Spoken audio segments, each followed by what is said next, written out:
Na aula de hoje, vamos falar sobre observáveis incompatíveis e mudança de base. Então, vamos começar falando sobre observáveis incompatíveis. Então, observáveis incompatíveis.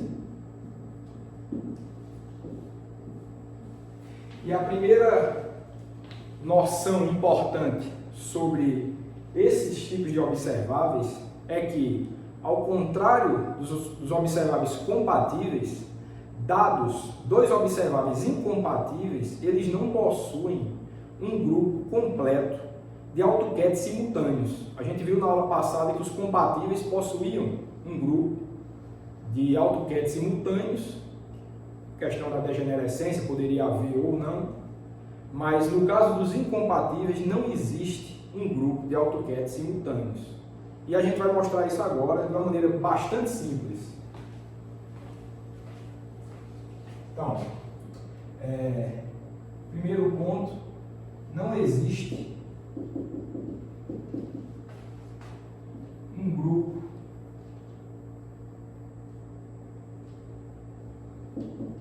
completo de AutoCADs simultâneos para dois ou mais. Aqui eu vou botar dois observáveis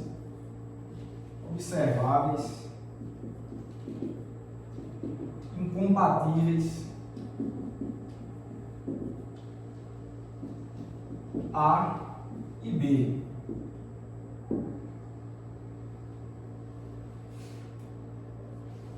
Só para vocês lembrarem, dois observáveis eles são incompatíveis. A definição matemática é quando eles não comutam. Quando o comutador entre A e B dá diferente de zero. Então, vamos mostrar que isso daí se aplica, não existe esse grupo. E a gente vai mostrar isso de uma maneira bastante simples. Então, prova. A gente vai provar isso, essa afirmação, por contradição. A gente vai assumir que existe esse grupo completo, simultâneo, AutoCAD simultâneo de dois observáveis incompatíveis A e B, e no final a gente vai ver que existirá uma contradição com a nossa hipótese. Vamos ver. Então, considerando que existe tal grupo, temos. Se você considera que esse grupo existe, vamos fazer a seguinte coisa. Vamos considerar o produto dos operadores A e B aplicados nesse grupo, nos vetores desse grupo completo, que a gente está supondo que existe. A afirmação é que eles não existem, mas é que a gente está supondo que existe, e a gente vai ver que no final a gente vai encontrar uma contradição. Então, se a gente supõe que esse grupo existe, se primeiro a gente aplicar o operador B nesse AutoCAD aqui, o que é que você obteria? Você repete o operador A, que está aqui, aplicando o B, você obtém o B' e repete o próprio estado, porque ele é AutoCAD de B. Tudo bem, mas agora esse número você pode botar ele para o lado de cá, agora você aplica o operador A e você vai ter o seguinte, igual. Quando você aplicar A nesse CAD aqui, você vai obter a linha com alto valor. Então ficaria A', B', A', B'.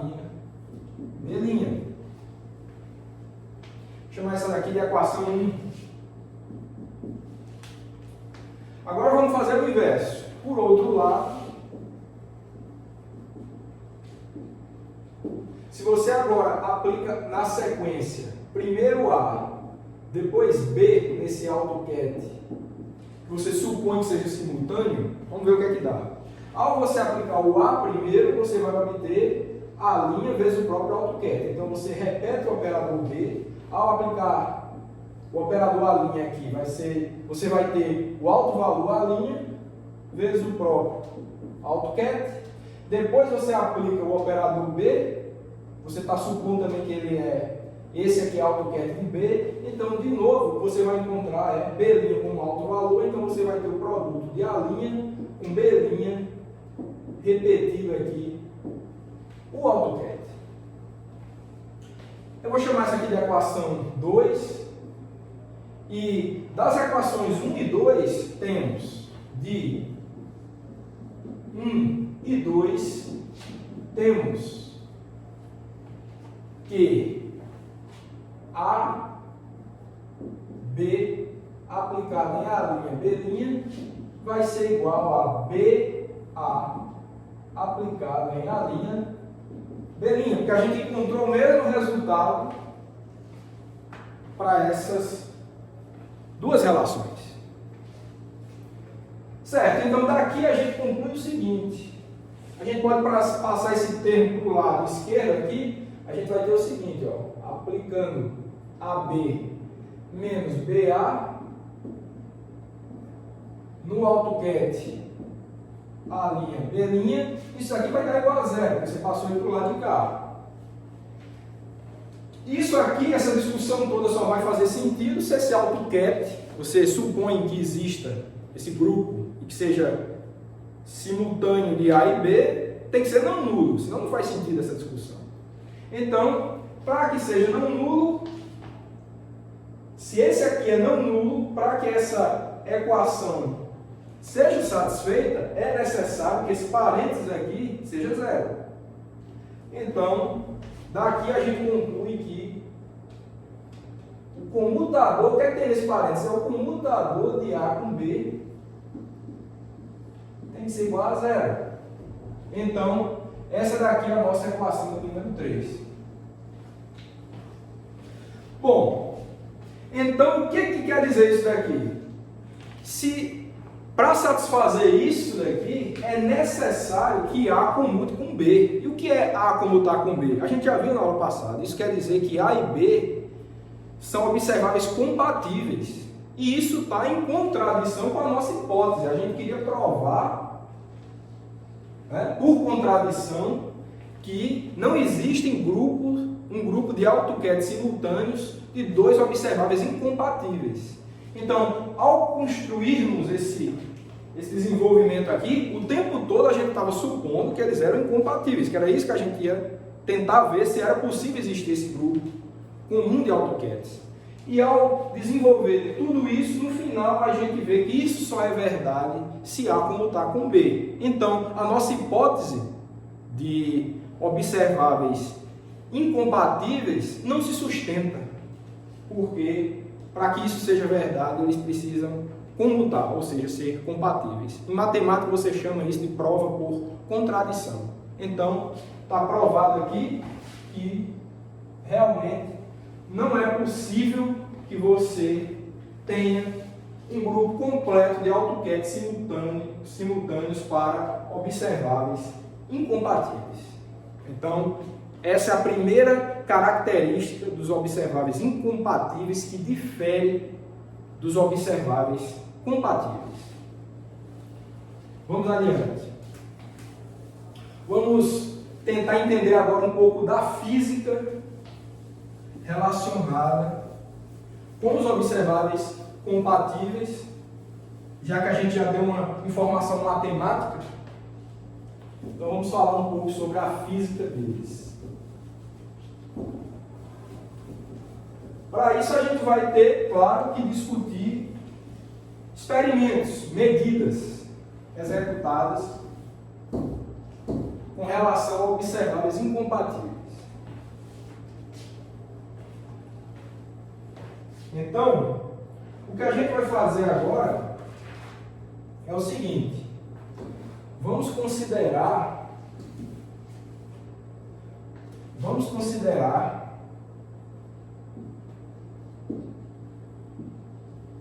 uma sequência de medidas incompatíveis. Então, o que é que eu quero dizer com sequência de medidas incompatíveis? Sequência de medidas de observáveis incompatíveis, do modo que a gente está discutindo aqui. Então, eu vou fazer só um diagrama para representar essa medida, que é o seguinte, ó, considere um grupo de estados quânticos genéricos, ou seja, um grupo de partículas, um grande número de partículas, um feixe de partículas com uma determinada característica, por exemplo, o feixe de partículas que sai do experimento de Stern-Gerlach, como a gente já viu, e tem uma certa característica de spin após uma filtragem, após passar pelo dispositivo.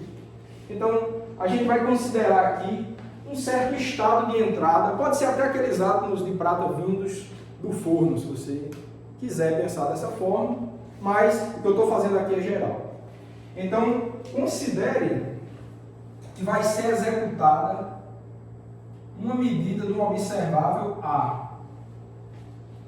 Para essa medida do observável A, eu tenho um conjunto de possibilidades, de saídas aqui,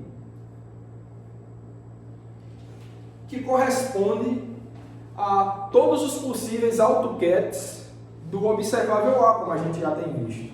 A medida ela vai transformar esse estado de entrada, seja ele qual for, nos AutoCADs, no conjunto de AutoCADs do observável que você está medindo, e a probabilidade de ter cada um desses AutoCADs a gente já sabe que é dada pela regra de Born, que a gente já viu, quando falou sobre medidas.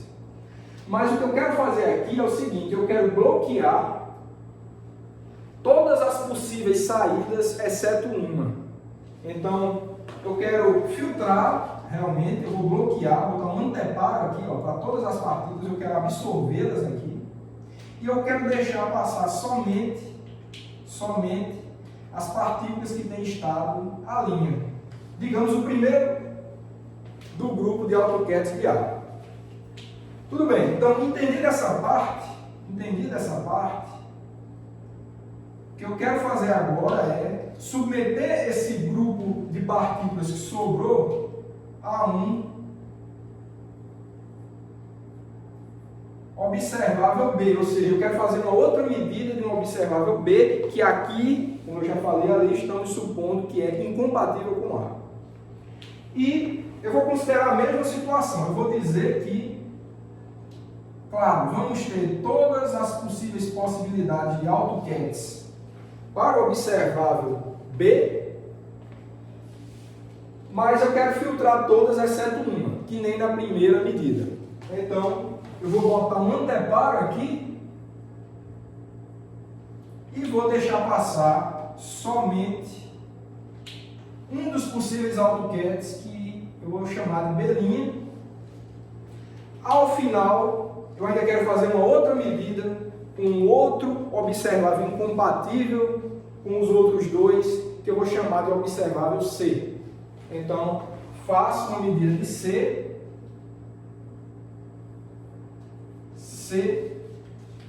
e mesma coisa, eu vou considerar somente uma das saídas, um dos possíveis AutoCADs de C, e vou filtrar, vou absorver, vou ignorar todas as outras possíveis saídas e vou considerar somente essa que eu estou chamando de C'.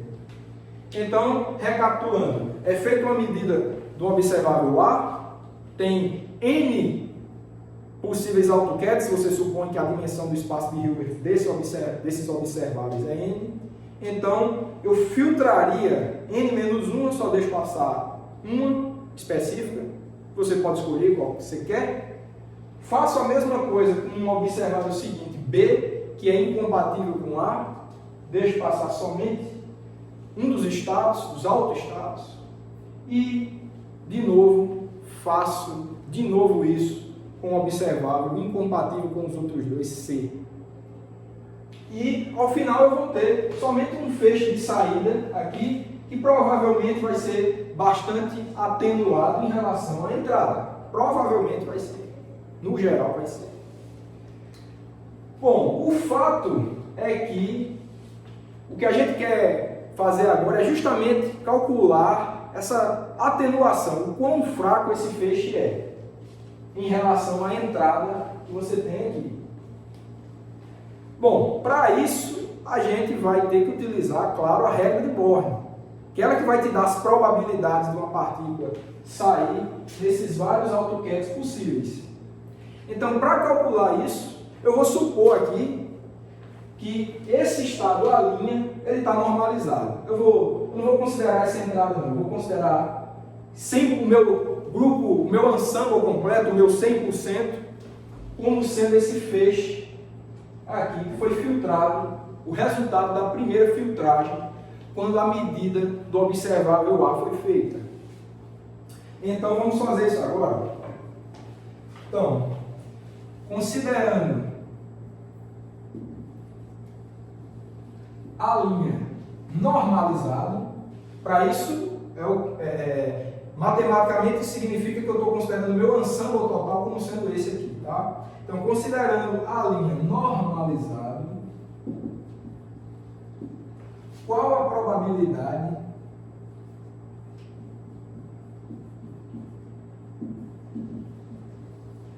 de medirmos C' após a última medida?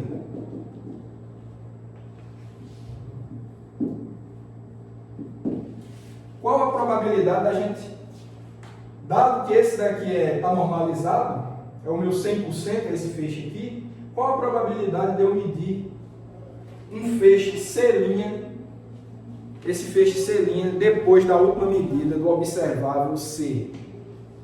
Bom, para isso, regra de Born, agora foram feitas duas medidas, então a resposta é essa daqui, ó. A probabilidade de você medir C' vai ser dada pelo quê?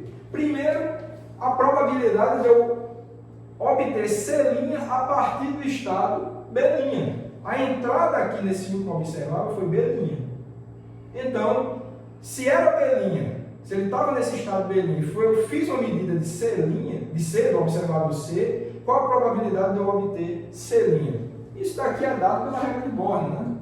Isso aqui vai ser dado por C', B', módulo ao quadrado. Módulo ao quadrado. Ok, mas isso é só a probabilidade relacionada com esse trecho do experimento.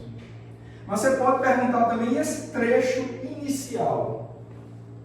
Tem que ser considerado também, né? Porque eu quero saber, isso aqui, a probabilidade de eu medir C' no final vai depender, obviamente, da probabilidade de B' ter sido obtido a partir da entrada à linha. Então isso também tem que ser considerado, esse estágio inicial do experimento.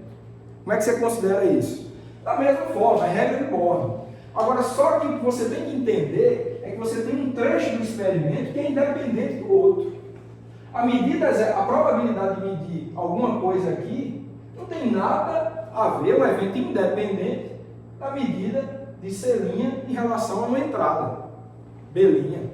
Então, se são eventos independentes, as probabilidades então devem ser multiplicadas. Para que eu obtenha a probabilidade de medir C' a partir de uma entrada A', é a probabilidade de eu medir B' a partir de A', vezes a probabilidade de eu medir C' a partir de B'. Essa última parte eu já coloquei aqui, falta só a primeira, que é probabilidade de ser medido B' a partir de A'. Essa fica sendo a nossa equação de número 4. Então é simplesmente a regra multiplicativa das probabilidades. Certo, o que a gente quer fazer agora, acho que está clara essa parte, mas o que eu quero fazer agora é o seguinte. Vamos fazer uma pergunta diferente. Suponha agora que eu não faça esse bloqueio dessas saídas, de todas as saídas, exceto uma, né? Fiz o bloqueio de todas as saídas, exceto uma, dos AutoCAD de B. Suponha agora que eu deixo aquela parte do experimento livre, sem filtragem. Aqui não passou B', pois suponha agora que eu quero deixar passar todo mundo agora. Todo mundo. Deixa eu escrever isso daqui. Agora, nos perguntando, né?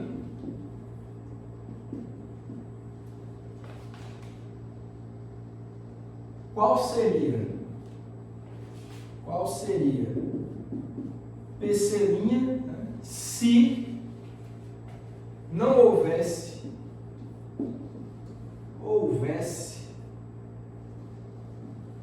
filtragem em B?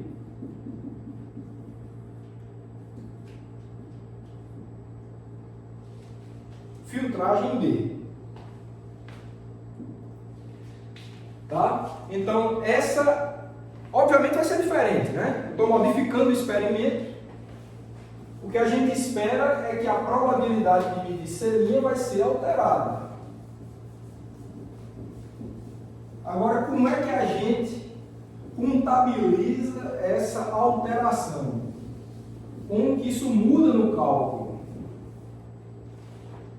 Então, só para deixar claro, essa parte esse cálculo aqui foi relacionado para essa configuração do experimento. O que a gente vai querer fazer aqui agora é o seguinte, ó, em termos experimentais, é você tirar esse bloqueio aqui, ó, tira esse bloqueio, deixa todas as saídas de B virarem entradas em C, e agora eu quero fazer a mesma pergunta: qual a probabilidade de eu medir C'? Ora, vai ser a mesma estrutura daqui, mas só que aqui era só relacionado com um B' específico. Agora eu tenho todos os AutoCAD de B, do observável B possíveis, então a probabilidade agora vai ser a soma sobre todos os possíveis B' aqui. Então, a resposta simplesmente fica sendo dada pelo seguinte: nesse caso, aqui no parágrafo, nesse caso, a gente vai ter o seguinte, ó, que PC' agora nesse caso vai ser um somatório em B' desse termo, C', B', módulo quadrado, B', A', módulo quadrado, equação número 5. Então é essa a resposta. Se o experimento é modificado dessa forma, como todas as possibilidades agora estão disponíveis, eu tenho que somar sobre todas elas agora. Está tudo disponível agora no trecho B. Mas o que eu quero chamar a atenção é que a medida em B, ela está sendo feita. Tá? Tá passando todo mundo? Tá. Mas no experimento a medida em B existe. E ela é incompatível com os observáveis A e B. Então isso é importante. A medida está passando todo mundo. Não houve uma filtragem no sentido de bloqueio, de jogar partículas fora. Ninguém está jogando nada fora. As partículas vão embora todas, mas todas foram submetidas à medida do observável B. Tá, então essa fica sendo o nosso resultado. E o que eu quero comparar agora, o que eu quero fazer de interessante, é comparar esse caso com um outro caso similar, que seria ignorar, tirar agora, o que eu quero fazer agora é tirar esse dispositivo de medida de B e ver a mesma coisa, observar a mesma coisa. O que é que acontece? Ou seja, eu quero saber agora qual é a probabilidade de eu medir C' se a medida em B não for feita. É parecido com esse caso, tá? As partículas aqui, todas as que entraram aqui, vão ser medidas em C, porque todas vão percorrer algum dos caminhos e vão chegar em C, mas foram medidas. O que eu quero fazer agora é um pouquinho diferente. Todas vão ser aproveitadas, mas diretamente. Eu vou tirar esse dispositivo central B e quero medir a probabilidade de obter C. Em princípio, se todas as partículas estão chegando aqui no dispositivo C, todas as que vieram de A, o esperado, pelo menos em princípio, é que a probabilidade seja a mesma. Vamos ver se isso acontece. Então, nesse ponto, queremos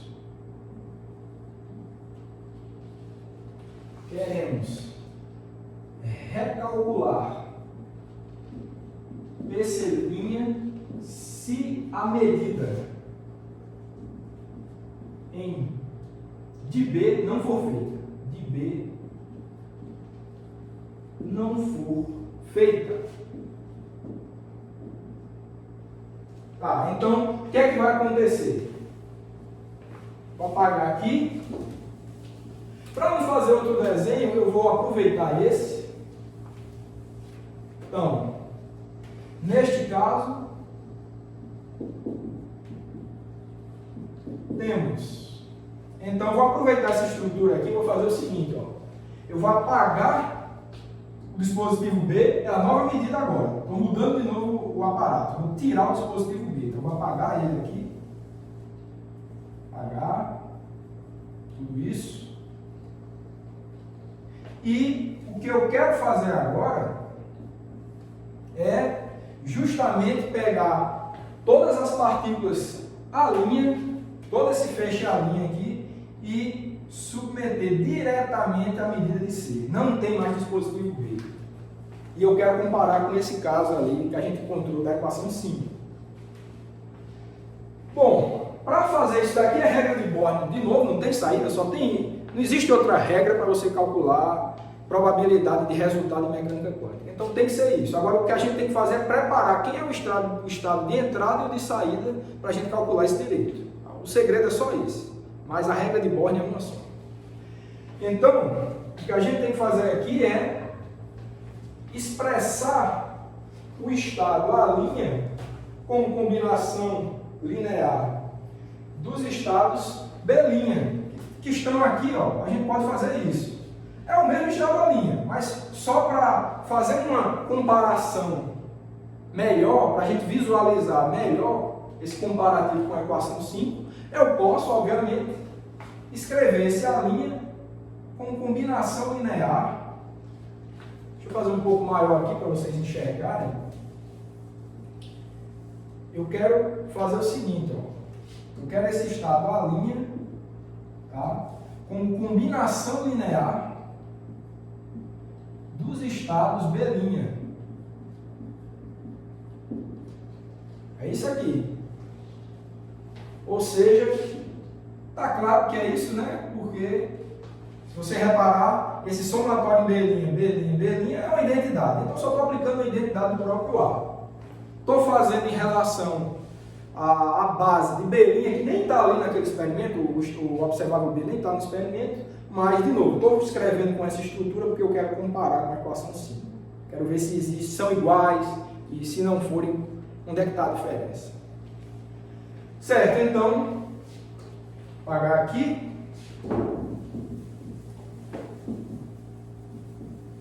Apagar aqui, vamos ter o seguinte. Apagar aqui também, que a gente vai querer comparar com a equação 5. Então, como é que fica a estrutura da regra de Born para este caso aqui? Então, o que a gente vai ter é PC' igual a, obviamente, a entrada vai ser A', saída C', né? A probabilidade de eu obter C', dado que a entrada foi A', é dado por isso daqui, mas, de novo, quero reexpressar isso daí em termos ou melhor, só para fazer dessa forma, né? Obter C' em termos de A', né? Qual a probabilidade? É assim que a gente lê. Em termos de cálculo é a mesma coisa, mas eu gosto sempre de ler nessa estrutura. A probabilidade de eu obter C', dado que a entrada é A'. Obviamente, não interessa essa ordem aí, mas, enfim. Isso daqui vai ser igual ao seguinte. Vai ser igual a módulo de C', produto interno, com essa estrutura aqui para a linha. Eu quero escrever a linha com uma combinação linear dos AutoCADs B'. Certo? Fechou ali o módulo quadrado. Então você tem um produto interno aqui dentro e um módulo quadrado. Isso daqui vai dar o seguinte: esse produto interno aqui dentro é um número complexo, modo quadrado é esse número complexo vezes o complexo conjugado dele.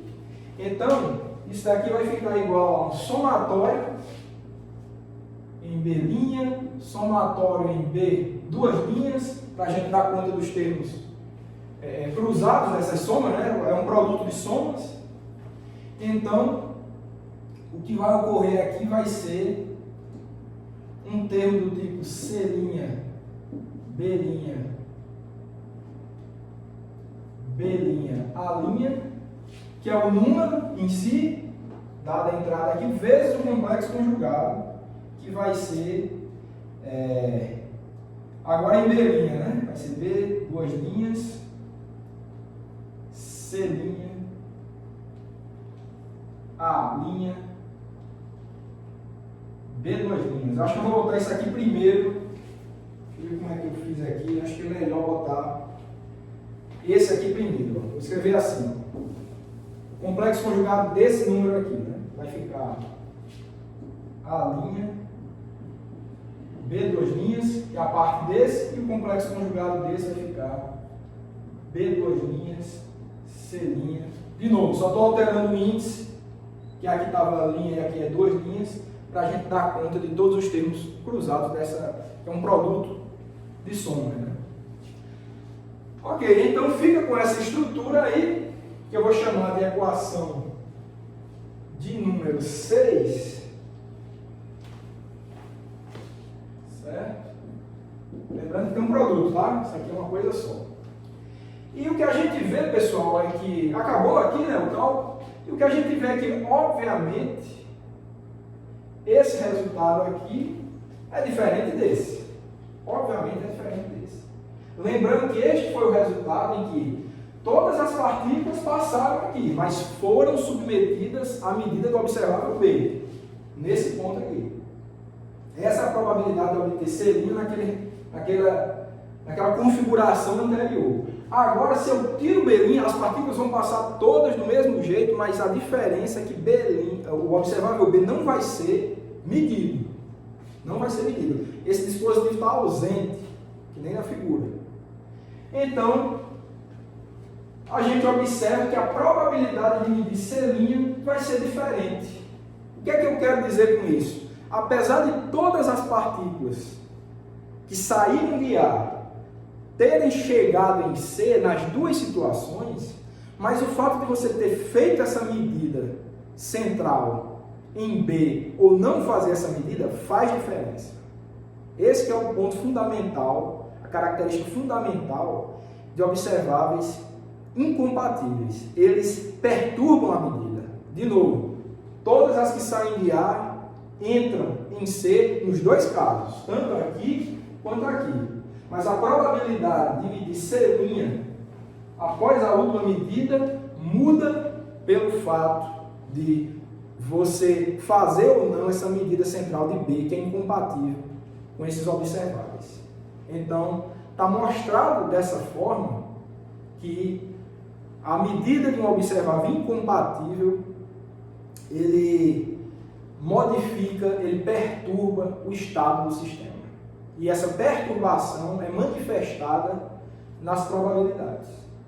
Então, em termos experimentais, faz sim diferença você medir um observável incompatível ou não. Se fosse compatível, a gente vai ver agora. Se fosse compatível, não faria diferença. Então, é isso que a gente vai ver agora. Certo?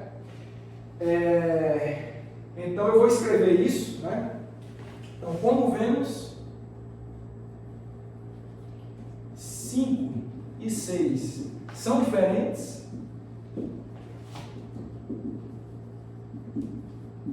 O que caracteriza A? Eu vou escrever aqui embaixo, né? Incompatibilidade, tá? Incompatibilidade entre A e B. A e B entre os operadores, né? Não necessariamente entre A e B, mas entre os operadores, entre os observáveis. Acho que é melhor isso. Porque C também é incompatível. Então, entre os observáveis. Tá? Então, essa é a conclusão que a gente tira do fato dessas duas probabilidades serem distintas.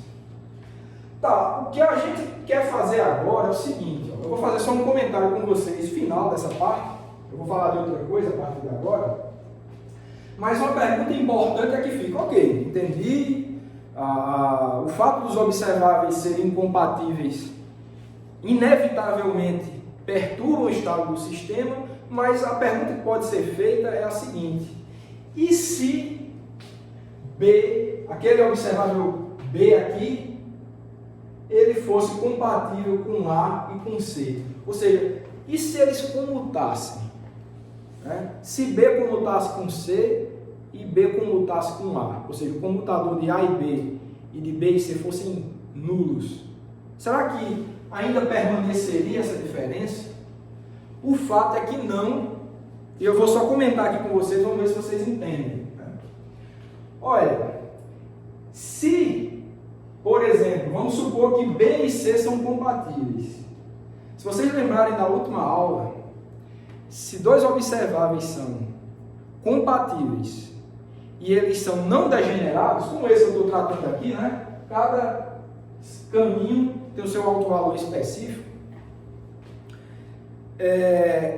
Você medir você tem dois observáveis compatíveis, e eles são não degenerados. Quando você mede o autovalor de um, de graça você já tem o autovalor do outro. Foi isso que a gente viu na aula passada.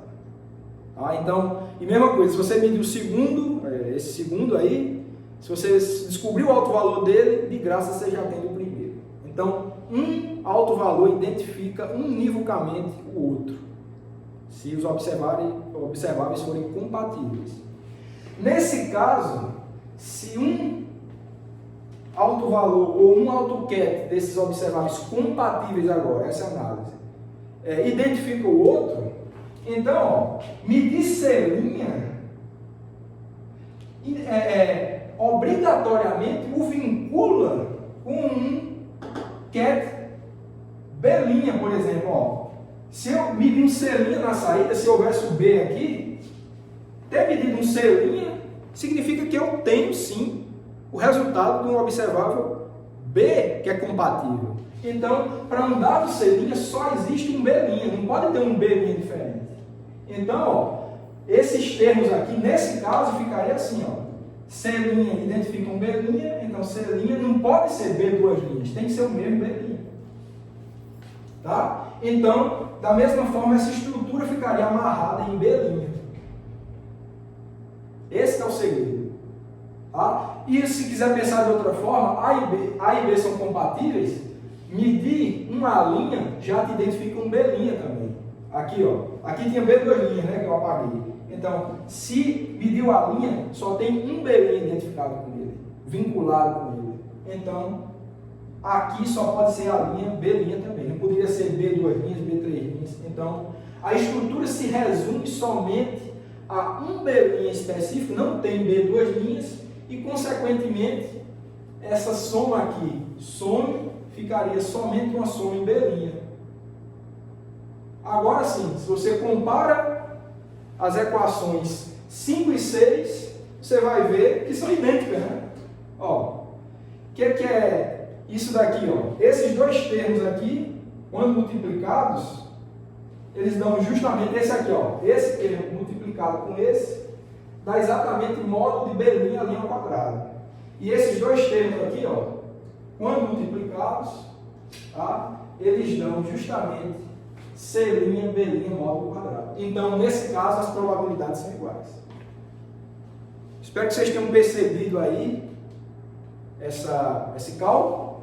Tá? É bem simples, né? Produto desse com esse é módulo quadrado, a soma é só em B', produto desse com esse é esse termo aqui, módulo quadrado. Então, são idênticas. As probabilidades não mudam nessas duas situações.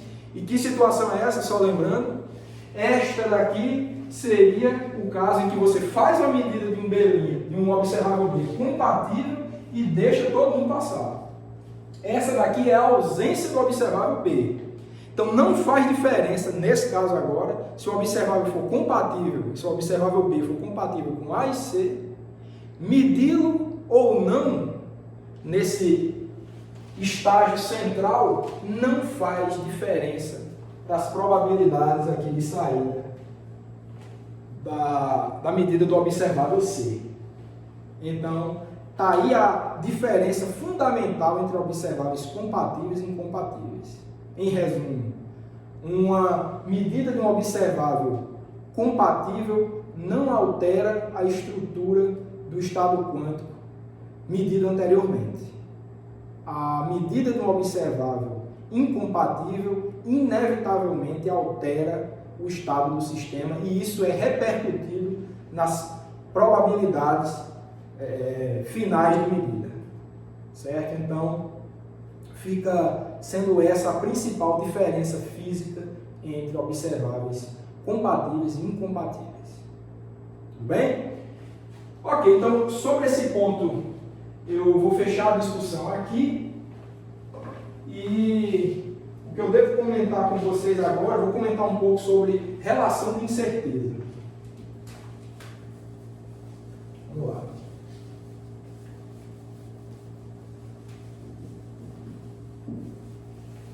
Apagar tudo logo, falar de outra coisa. Outra coisa ligada, mas não vou precisar mais dessas equações.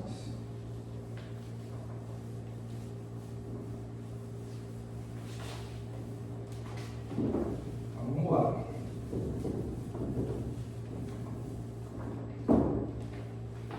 Aqui também.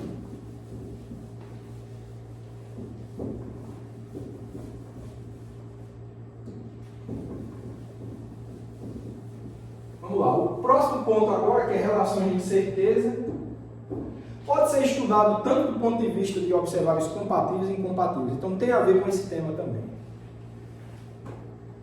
Então, vamos fazer isso agora.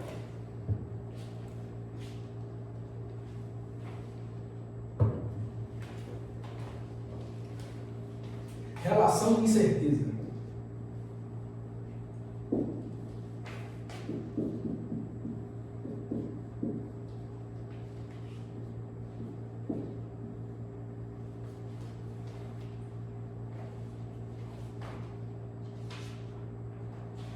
Bom, vamos considerar um observável A. Vamos fazer o seguinte: dado um observável A, definimos o operador ΔA igual ao operador A menos a média de A. Então, para qualquer observável A, você pode definir esse operador aqui, A menos média de A. O que é que significa? Quando você faz uma medida de A, você obtém um dos possíveis autovalores desse observável, a gente já sabe disso. E o que é que esse operador tem de diferente disso? A diferença é que o resultado, né, o autovalor desse observável aqui vai ser o resultado que você obtém na medida dos possíveis autovalores menos a média de várias medidas. Obviamente isso depende de que estado você está medindo. Então, é você pegar o valor desses possíveis autovalores de uma medida específica e subtrair da média. Então, o resultado vai ser exatamente esse. Então, é um operador interessante aí, que é o delta. Mas o que eu quero focar não é nele, não. Passando certo. O que eu quero focar é num cálculo que a gente faz aqui da variância. A gente vai definir a variância das medidas do observado A a partir dessa definição. E essa variância, ela é a média do quadrado desse operador aí. Então, a gente vai definir isso agora. Então, definimos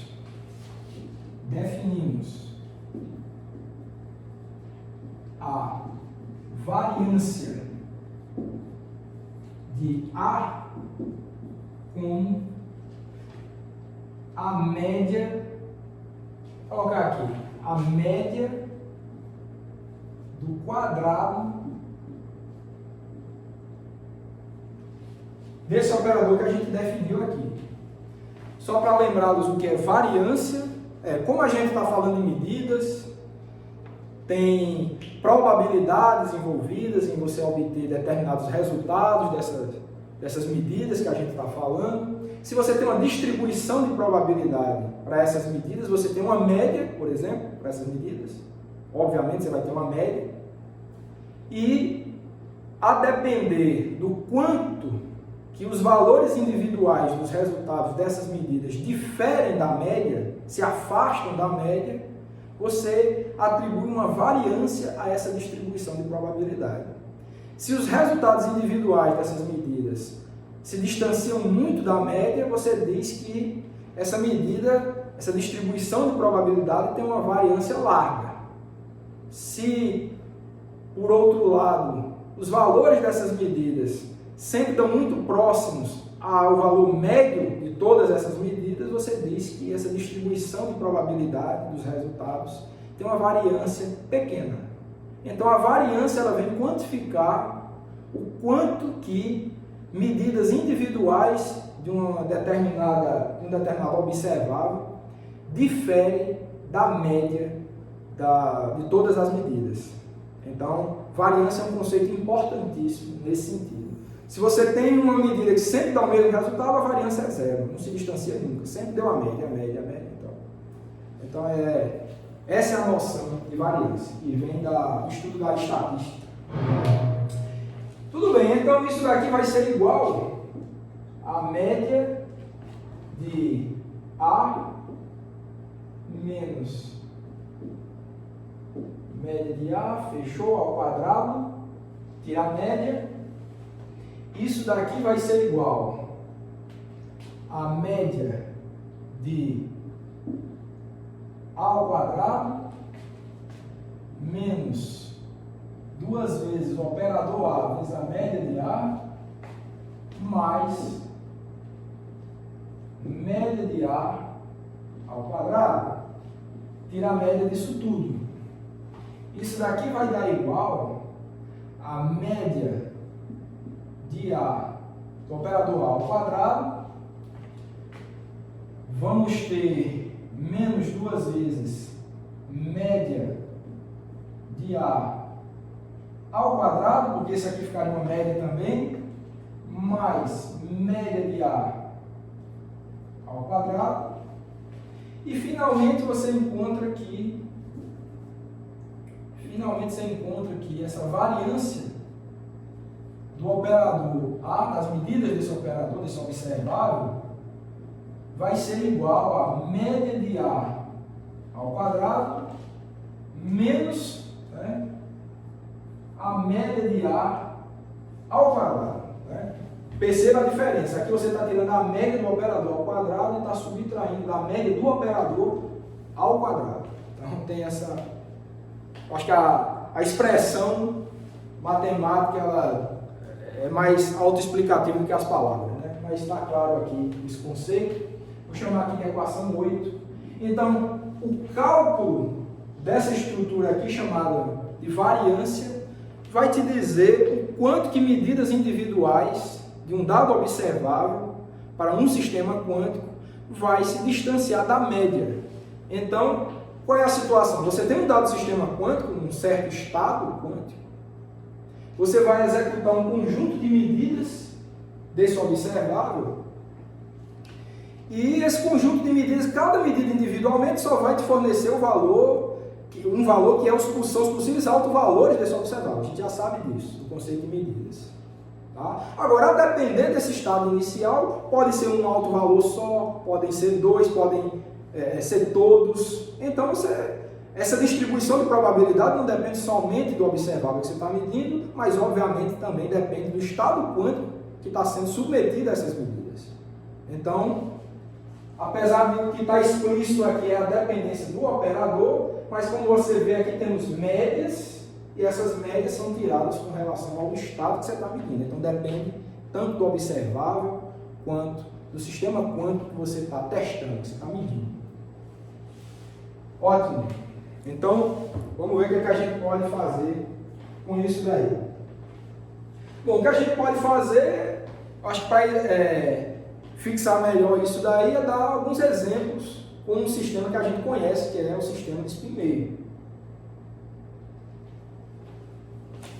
Então, o exemplo que eu vou querer dar primeiro é o seguinte, exemplo 1.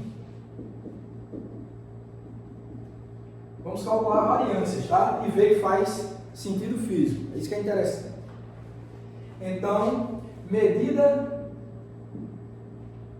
da variância.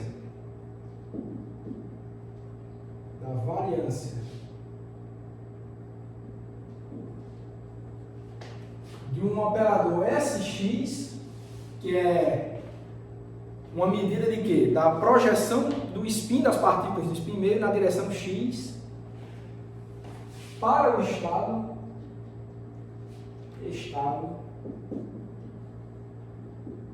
mais, quem é esse estado aqui? Só lembrando pela nossa notação, esse é um estado com spin up para cima na direção z, tá? Então essa notação aqui é uma notação compacta para um spin up na direção z. Então, qual que é a história aqui? Antes da gente calcular, é até bom que vocês já vão pensando no que é que tem que dar como resultado dessa variância. O que você tem é um dispositivo de Stern-Gerlach com um campo magnético alinhado na direção x e na entrada, o que é que você vai testar? Você está botando átomos de prata, todos com spin na direção positiva do eixo z. Então um feixe com, sei lá, 1000 partículas vai chegar por aí para ser submetido a esse Stern-Gerlach com campo magnético na direção x, mas esses átomos de prata que chegam, eles têm que ser oriundos de um outro Stern-Gerlach prévio, em que você filtrou e pegou somente o estado up e o ímã do Stern-Gerlach prévio estava alinhado na direção z. Aí você garante que você vai ter uma entrada com átomos de prata com spin up na direção z. Então é assim que você garante. Se você pegar átomo diretamente do forno, aí o spin é aleatório. Então o experimento é dessa forma, mas vamos focar na medida da projeção de spin na direção x, nesse caso, e o que a gente quer estudar aqui é a variância, ou seja, o quanto que medidas individuais desses átomos de prata, com os resultados que você vai obter, nesse caso, que só tem dois resultados, é mais e menos H cortado sobre 2. Agora, pode dar mais átomos de prata podem, em sua maioria, serem medidos dando mais H cortado sobre 2, uma minoria ser menos H cortado sobre 2, pode ser o inverso, pode ser uma quantidade igual, pode ser somente de um tipo. Então, a variância vem daí.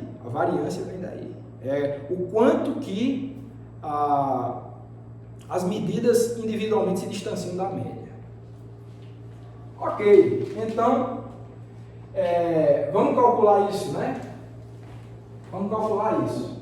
Para calcular a variância, primeiro a gente vai precisar calcular a média do operador ao quadrado. Quem é o observável? É Sx. Então, o que a gente tem aqui é o seguinte, ó, vamos ter que calcular a média de Sx ao quadrado.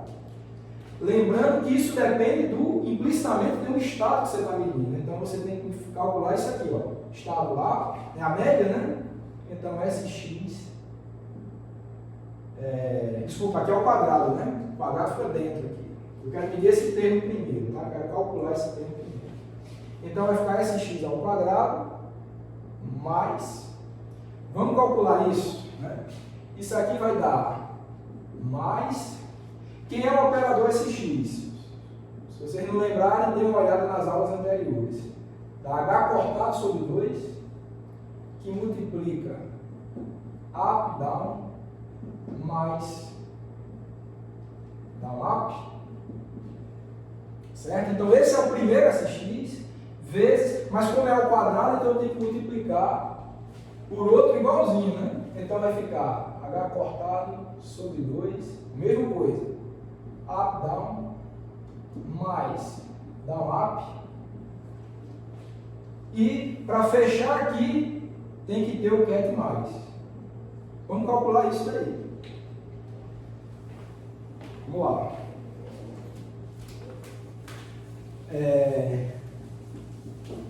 O cálculo parece complicado, mas vocês vão ver que não é, não. Vamos ver o que é que dá aquilo lá, né? Olha, esses 2h cortado sobre 2, eu vou colocar eles para fora, vai ficar h cortado ao quadrado sobre 4. Aqui, eu vou fazer o seguinte, eu vou fazer uma multiplicação desse parênteses aqui, ó, por esse, certo? Então, ó, eu vou multiplicar esse termo aqui. Quando eu multiplicar por esse, vai zerar, ó, porque vai ter um produto interno com ket menos com ket mais, então zera. Então, quando eu pegar esse com esse, aí não dá zero não, porque dá menos com menos que dá 1, aí vai ficar mais mais. Então vai ficar assim, ó. O ket mais do produto interno, que é esse aqui, vai ficar um produto externo mais, resultado do produto desse com esse. E agora a mesma coisa que você tem, ó, esse com esse vai dar o quê? Mais com mais dá 1, então vai ficar ket menos menos. Então vai ficar mais menos menos.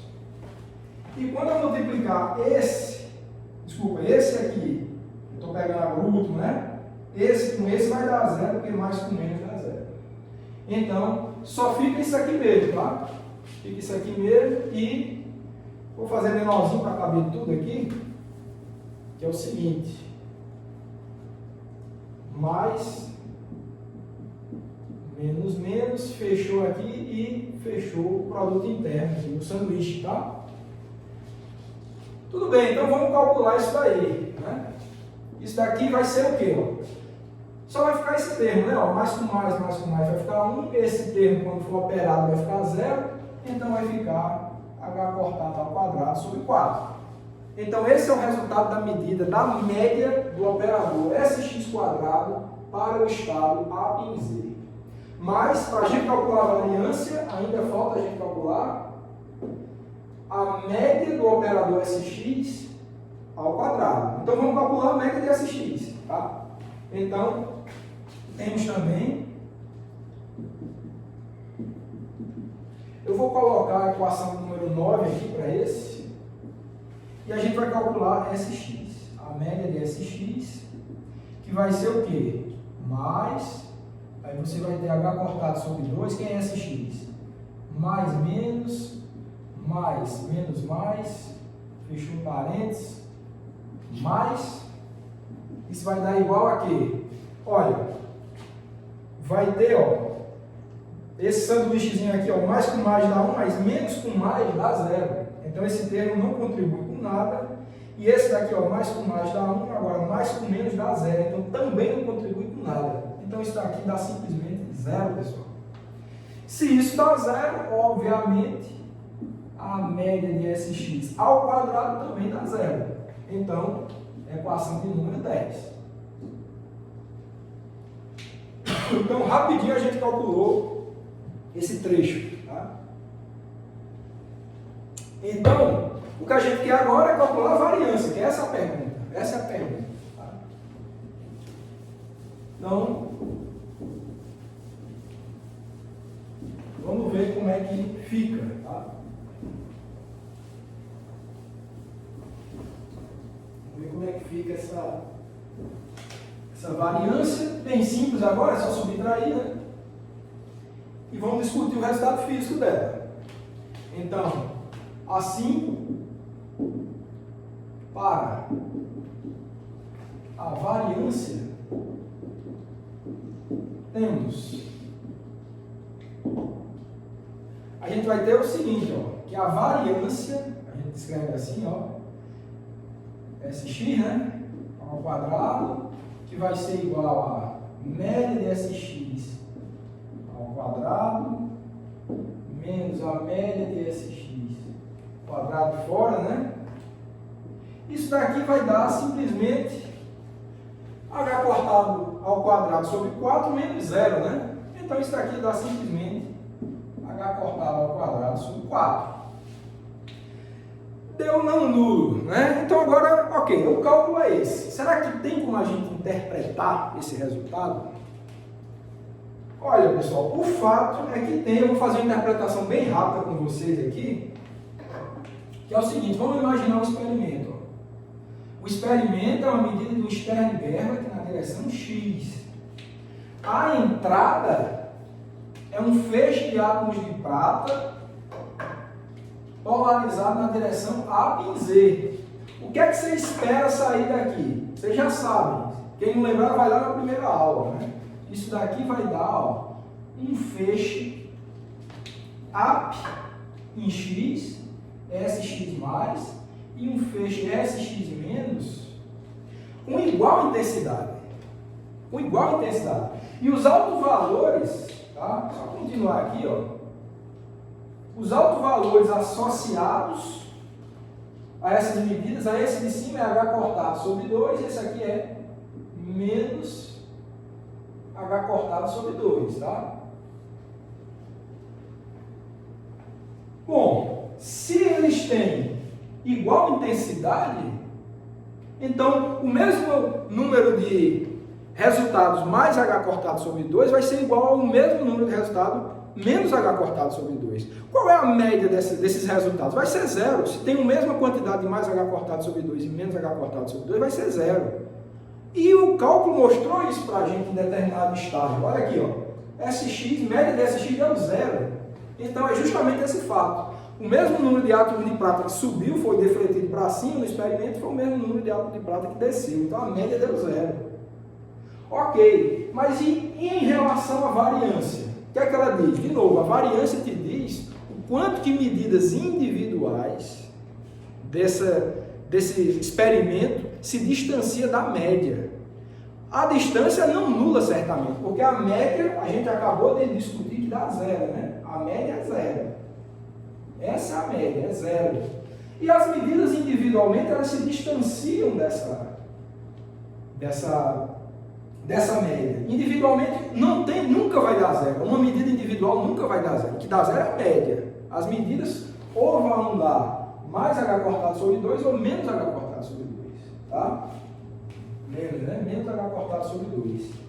Então você tem uma distância não nula. E a variância é o chamado desvio médio quadrático. Certo? Então, se há um desvio, o desvio é H cortado sobre 2, como vocês estão vendo, cada medida seria H cortado sobre 2, essa seria a raiz da variância, que seria o chamado desvio padrão, que para esse caso específico seria H cortado sobre 2, né, que é o quanto que cada medida se desvia da média, e a variância é o desvio médio quadrático. Vai ser o quadrado desse H cortado sobre 2 aí, que vai ser H cortado ao quadrado sobre 4. Então, resultado que a gente calculou coerente com o resultado experimental, certo?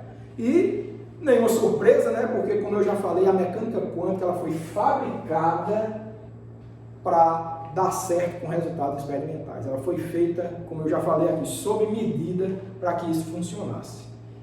Ninguém sabe do resultado individual de cada medida, mas quando você tira uma estatística, a teoria quântica tem muita coisa para te dizer em relação à distribuição estatística dos resultados que você mediu. Então, ponto importante, certo? E agora eu quero fazer um exemplo número 2, vou até aproveitar aqui, vou fazer um exemplo número, vou apagar aqui, tá? Vou apagar aqui. Só para vocês notarem a diferença, esse é mais fácil de calcular e a gente pode discutir também. Que agora, ó, eu vou fazer o exemplo número 2, aqui vou aproveitar esse texto. Exemplo número 2, eu quero fazer uma medida da variância de SZ agora para o estado AP em Z. Vocês já podem aí, na cabeça de vocês, imaginando o que é que vai dar esse resultado para a variância, tá? E para a média também, se quiser. Aliás, tem que ser, né? Tem que fazer esse cálculo também. Vamos discutir esse resultado agora e ver se tem alguma diferença. Obviamente vai ter, mas em que ponto que é diferente do exemplo 1. Certo? Então vamos lá. Vou apagar aqui também, né? apagar aqui também, para a gente ganhar espaço.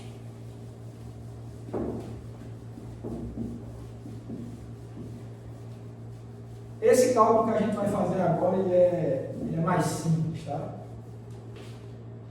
Então, de novo, a gente vai precisar calcular a média do operador ao quadrado. Nesse caso agora é SZ ao quadrado. Isso daqui vai ser AP, o estado é o mesmo, SZ ao quadrado, AP. E isso daqui vai ser AP. Quem é o operador SZ? H cortado sobre 2.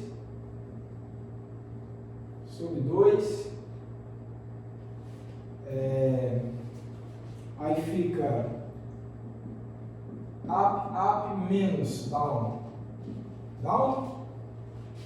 vezes H cortado sobre 2. Quem não lembrar, verifica as aulas anteriores, tá? Esses operadores a gente tem que ter sempre na cabeça.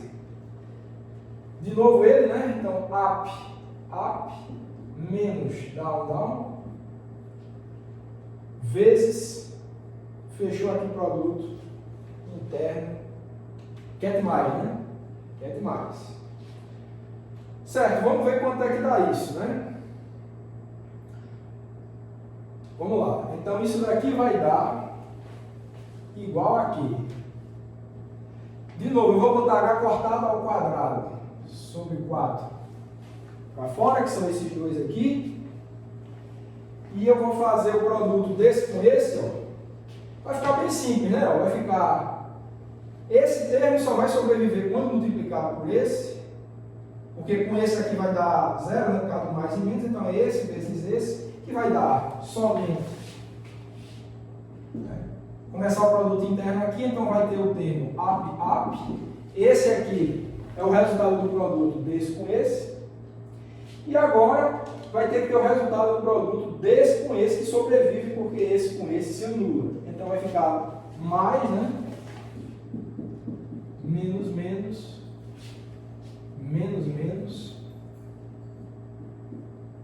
Fechou. Quer mais. Então isso daqui vai dar o quê? Olha, esse daqui vai dar 1. Quando fizer o produto interno aqui vai dar 0, então vai ficar somente H cortado ao quadrado sobre 4. Correto? Então, a média quadrática deu esse daí, deu essa daí. E agora falta a gente calcular a média de SZ, para depois calcular o quadrado e depois a variância. Mesma coisa que a gente fez no cálculo anterior, né? Então, temos também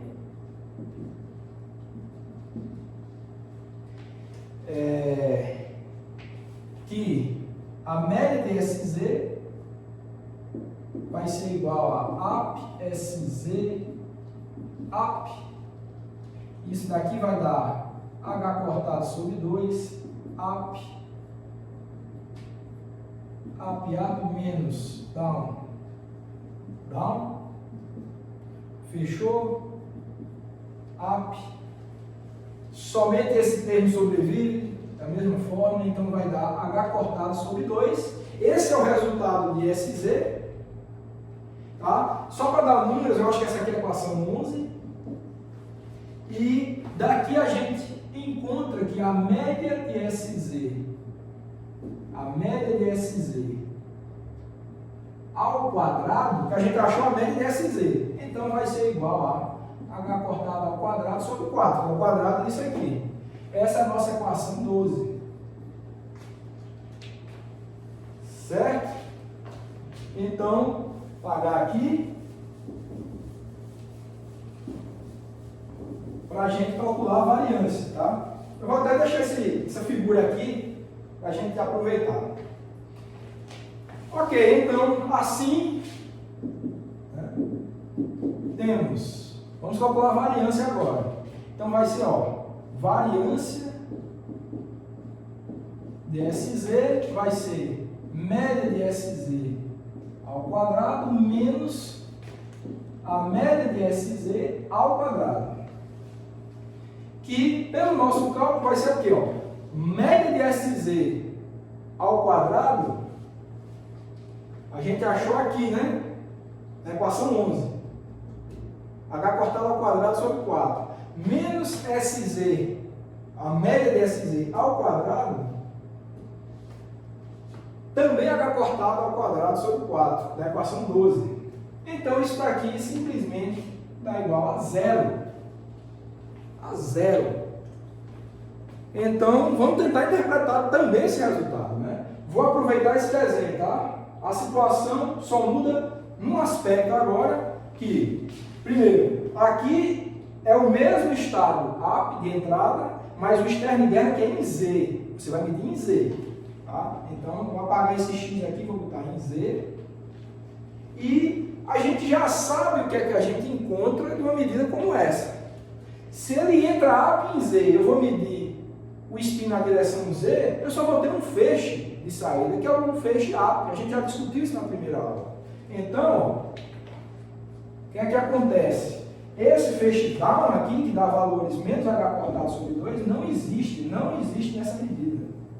Não vai aparecer nenhuma partícula aqui embaixo. Um feixe down. Eu vou apagar essa média aqui, porque não vai ser mais zero nesse caso. Por quê? Porque só vai existir o feixe AP. SZ+, né, que é o próprio QT+. Vou apagar aqui também. Não é SX+, é AP, né, em Z. Então, deu isso aqui, ó. Todo mundo que entrou AP vai sair AP. Não tem nenhum átomo de prata saindo down. Então, todos contribuem com o resultado H cortado sobre 2. Se todo mundo, se todas as medidas estão dando o mesmo resultado H cortado sobre 2, qual é a média? É o próprio H cortado sobre 2. Se você mediu isso 1000 vezes deu mais H cortado sobre 2, a média dessas medidas é H cortado sobre 2. Aqui, ó, cadê a média? Aqui, ó, média desses é H cortado sobre 2. Então, está coerente com o experimento. Está coerente com o experimento. E sobre a variância, o que é que, de novo, o que é que diz a variância? O quanto que as medidas individuais se distanciam da média. A média é H cortado sobre 2. Todas as medidas deram H cortado sobre 2. Alguma se distanciou? Não. Então não tem variância. Zero. Então, mais uma vez, os cálculos fornecidos pela mecânica quântica estão em perfeito acordo com os resultados, com a estatística dos resultados obtidos no experimento. Então, de novo, teoria quântica feita sob medida para reproduzir esses aspectos dessas medidas sobre sistemas quânticos. Tá, e como último ponto, eu vou falar o seguinte, né? Eu ia falar de relação de incerteza, eu vou comentar sobre a relação de incerteza. Nesse finalzinho de aula, eu falei que ia falar de mudança de base, eu vou deixar para a próxima aula, para não ficar muito conteúdo nessa aula, eu vou fechar falando realmente de relação de incerteza. Então vamos lá. Vou apagar aqui, né? Apagar aqui. E vamos ver o que é que diz a relação de incerteza. E como vocês vão ver, ela tem tudo a ver com essa definição de variância que a gente discutiu agora. Acabou de discutir, deu dois exemplos bem interessantes, simples, mas que ilustram bem esses conceitos de média, de medida e de variância. Então, a relação de incerteza realmente é bastante interessante para descrever esses fatos experimentais, tá? Então vamos lá. Então, vamos agora fazer uma análise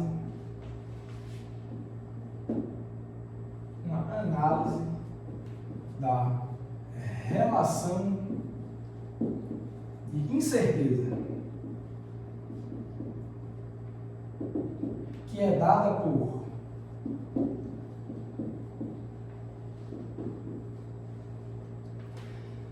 Olha, pessoal, eu vou enunciar aqui a relação de incerteza, vou explicar para vocês o que é que significa, que é o seguinte, a variância de um dado observado A vezes a variância de um dado observável B, isso daqui dá sempre maior ou igual que 1/4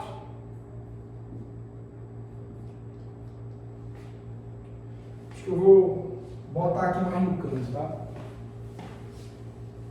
Para caber ela inteira aqui, só para ficar claro. Vou botar aqui mais no canto. Então, variância de um dado observável A vezes a variância de um dado observável B, isso é maior ou igual que 1/4 da média, do módulo da média do comutador desses dois observáveis A e B, módulo ao quadrado. Certo? Eu acho que essa é a nossa equação 13. E essa fica sendo... Eu estou apresentando para vocês esse resultado como relação de incerteza, mas é importante eu comentar uma coisa com vocês. Eu não vou, neste curso, derivar essa relação de incerteza, mas eu sugiro que vocês façam e que vocês recorram à minha aula de princípio da incerteza, que está nesse canal, a aula número 5 do curso de informação quântica. Naquela aula eu falo de princípio de incerteza e de medidas POVM. Essa parte de medidas POVM não precisa vocês olharem, não é importante para vocês agora, nesse estágio. Então, eu sugiro fortemente que vocês deem uma olhada no que eu falei daquela aula, número 05 do curso de informação quântica. Eu derivo essa equação, comento alguns exemplos e que aquela aula vai ser útil para esses conceitos que a gente está desenvolvendo aqui. Então, não vou fazer isso de novo aqui, apesar de que eu vou discutir novamente o que é que ela significa somente. Mas a derivação, realmente, por favor, se encaminhe para aquela aula e verifiquem com cuidado tudo que foi dito lá, tá certo? Bom, primeiro, a relação de incerteza, ela é estudada em função de dois observáveis. Esses observáveis, eles não precisam, esses observáveis A e B, não precisam ser especificados como compatíveis ou incompatíveis. Essa relação de incerteza ela é geral. No caso, agora vamos ver o que é que significa. Vamos ver cada caso. Se esses observáveis A e B forem compatíveis, o comutador entre eles é zero, né? Então, se o comutador for zero, esse termo aqui é zero, tá? Então, se é maior ou igual, então a igualdade é possível igual a zero. O que é que isso quer dizer? Que o produto das variâncias, você tem o mesmo estado quântico que você está medindo, você tem um dado observável, vamos supor que você tem um ket alfa, certo? E você vai fazer medidas de um dado observável A sobre ele. Se você faz a medida do observável A, né, você pode, em princípio, encontrar um conjunto, todo o possível conjunto de autovalores desse observável A como resultado. E se você tem essa distribuição estatística de medidas, você vai ter, obviamente, uma variância, do jeito que a gente acabou de calcular aqui, nesses dois exemplos, você vai ter uma variância para essa estatística de medidas. Para você ter um resultado específico com 100% de certeza para o ket alfa sendo medido no observável A, se você quer, qual é a situação que você tem 100% de certeza? Quando você tem variância zero, que foi exatamente o exemplo 2 que a gente viu aqui. Para esse caso, o ket alfa, no caso, teria que ser um auto-ket do observável A. Então, se você tiver variância zero para as medidas do ket alfa sobre observável, pelo observável A, então você não tem erro nenhum nessa medida. Você sempre vai obter um autovalor específico, então variância zero. Por outro lado, você pode fazer medidas de um outro observável B aqui. Certo?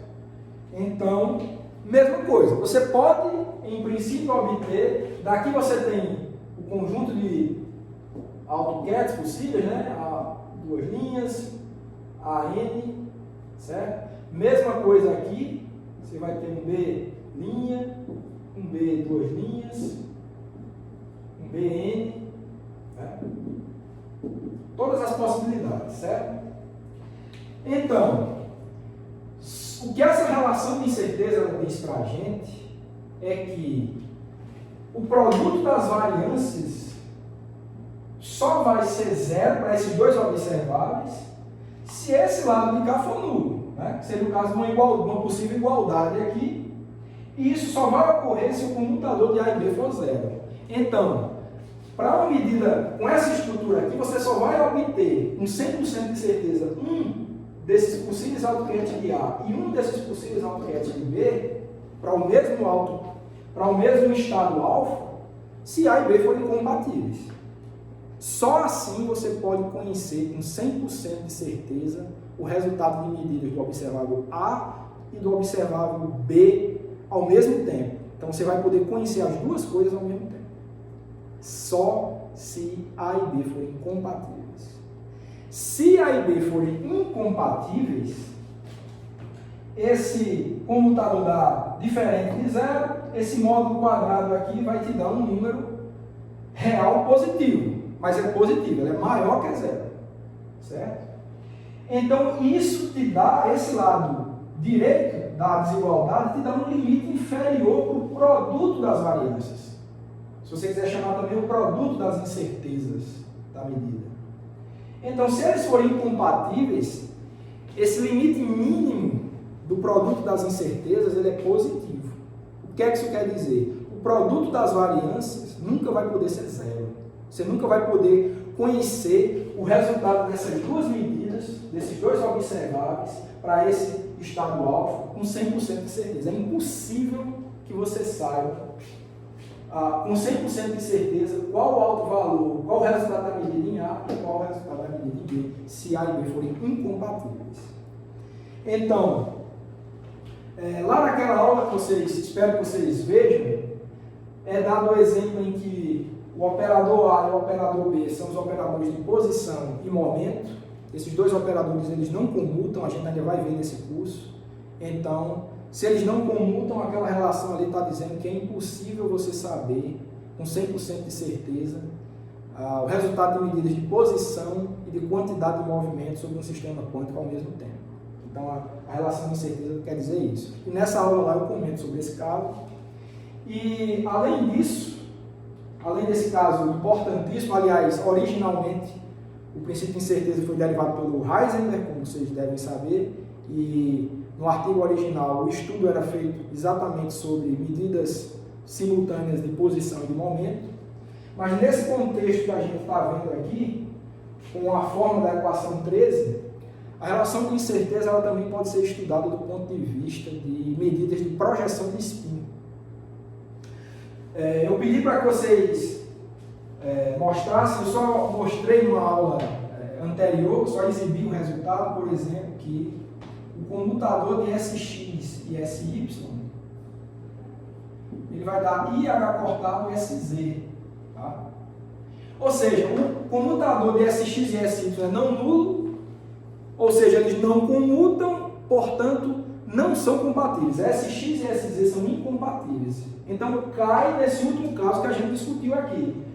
O limite inferior do produto das incertezas de medida de SX e SY, o produto das variâncias, no mínimo é um número positivo. Não pode dar zero.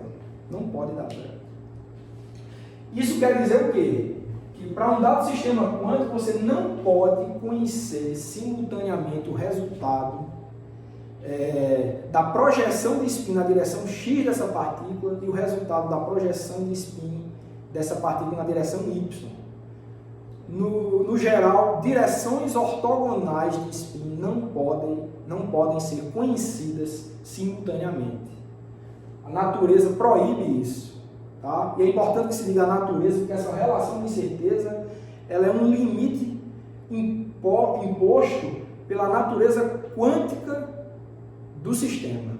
Não tem nada a ver com incapacidade do físico experimental ou do laboratório dele, erro no aparato experimental. Isso é a natureza impossibilita que você tenha acesso a essas grandezas simultaneamente. Certo? Por outro lado, também eu comentei com vocês que S quadrado e SZ, por exemplo, ou SX ou SY, isso aqui dá igual a zero. Então, comutam, são operadores compatíveis, então você pode conhecer o resultado do spin da partícula total dela, tem a ver com S quadrado, e uma das projeções simultaneamente você pode conhecer. É possível conhecer as duas coisas com 100% de certeza. Mas duas projeções de spin ortogonais não são possíveis de serem conhecidas simultaneamente. Bom, caso você conheça com 100% de certeza, por causa de observáveis incompatíveis, caso você conheça com 100% de certeza um dos observáveis, o resultado de um dos observáveis, isso é sinal de que uma das variâncias, por exemplo, se você conhecer B com 100% de certeza, você levar essa variância para zero. Mas se a relação de certeza diz que o limite inferior é positivo, e você tem zero aqui, então é porque você vai ter que ter uma indeterminação do tipo infinito, a matemática só vai permitir isso, uma indeterminação do tipo infinito vezes zero, para que a relação de desigualdade seja satisfeita. Ou seja, se você tiver 100% de certeza sobre um dos observáveis incompatíveis, o outro você tem a incerteza total. Você não vai ter informação nenhuma sobre o resultado da medida do outro. Isso acontece no caso de posição e momento. Se você conhece a posição com absoluta certeza, você não tem informação nenhuma sobre o momento e vice-versa. Então, pessoal, o que tem que ser dito sobre relação de incerteza é isso. Comutadores vocês já sabem calcular. Média sabem calcular, módulo quadrado, então isso aqui dá um número positivo, como eu falei. O cálculo das variâncias a gente acabou de fazer, alguns aqui, é a mesma forma, então é a variância que a gente calculou nesses exemplos 1 e 2 na aula de hoje. Então, do ponto de vista matemático, vocês estão habilitados para trabalhar com a relação de incerteza sobre esse aspecto moderno aqui. E, mais uma vez, reforçando, tem uma fenomenologia interessante sobre relações de incerteza na aula 05 do curso de Informação Quântica. Se vocês puderem dar uma olhada, vai ajudar bastante. Ok, então o que eu havia pretendido também era falar sobre mudança de base, mudança de representação hoje, para não ficar acumulado muito material. Eu vou deixar isso para a próxima aula. Então, eu aguardo vocês nessa próxima aula.